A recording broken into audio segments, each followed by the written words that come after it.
Hello everyone. Akbar के बाद मुगल साम्राज्य किसने संभाला? न्याय की जंजीर का रहस्य क्या था? मुगल इतिहास का सबसे न्यायप्रिय बादशाह कौन था? हम बात कर रहे हैं जहांगीर की। तो चलिए जानते हैं। जहांगीर भारत का चौथा मुगल सम्राट था। वो अकबर का पुत्र था। जहांगीर का प्रारंभिक नाम सलीम था। गद्दी पर बैठने के बाद उसने नूरुद्दीन मोहम्मद जहांगीर बादशाह गाजी की उपाधि धारण की। 1605 ईस्वी में जहांगीर मुगल गद्दी पर बैठा। अकबर की मृत्यु के बाद जहांगीर ने आगरा में अपना राज्याभिषेक करवाया। अब जहांगीर के शासनकाल की सबसे प्रसिद्ध पहचान क्या थी? तो वो थी न्याय की जंजीर। जहांगीर ने जनता को सीधे न्याय दिलाने के लिए आगरा किले के शाहबुर्ज पर न्याय की जंजीर लगवाई थी। ये जंजीर सोने की बनी हुई थी। यदि किसी व्यक्ति को न्याय नहीं मिलता था तो वह इस जंजीर को खींचकर सीधे बादशाह तक अपनी बात पहुंचा सकता था। यही कारण है कि जहांगीर को न्यायप्रिय शासक कहा जाता है। अब स्टूडेंट्स, जहांगीर के शासनकाल की एक और महत्वपूर्ण विशेषता थी कला और चित्रकला।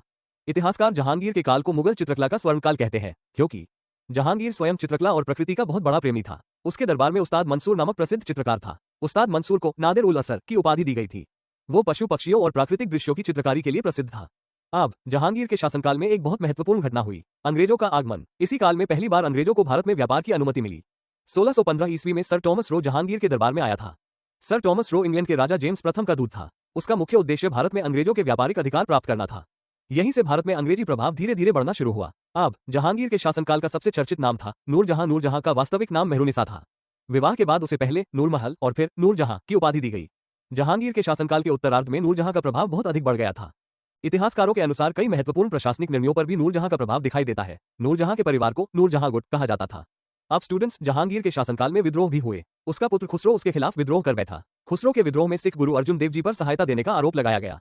इसी कारण 1606 ईस्वी में गुरु अर्जुन देव जी को मृत्यु दंड दिया गया।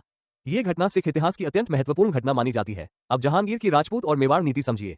जहांगीर ने मेवाड़ के साथ संधि की थी। मेवाड़ के शासक अमर सिंह ने जहांगीर की अधीनता स्वीकार की। इससे मुगल साम्राज्य और राजपूतों के बीच संबंध और मजबूत हुए। अब जहांगीर केवल शासक ही नहीं था, वो लेखक भी था।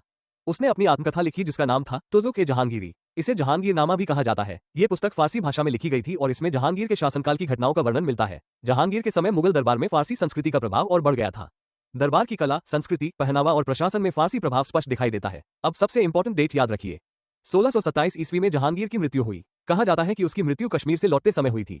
इसके बाद उसका पुत्र शाहजहां मुगल गद्दी पर बैठा। तो स्टूडेंट्स, अगर निष्कर्ष की बात करें तो जहांगीर का शासनकाल युद्धों की तुलना में न्याय, कला, चित्रकला और सांस्कृतिक विकास के लिए अधिक प्रसिद्ध रहा।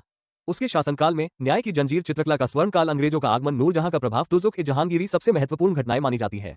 अब इस टॉपिक से कुछ PYQs देख लेते हैं। अगर आपको ये पूरा लेक्चर पसंद आया हो तो वीडियो को लाइक करें, शेयर करें और चैनल को सब्सक्राइब जरूर करें। कमेंट में बताइए अगला टॉपिक कौन सा चाहिए। जुड़े रहिए TGT1 लाइनअप ब्लास्ट के साथ। Learn smart, crack fast. Thank you.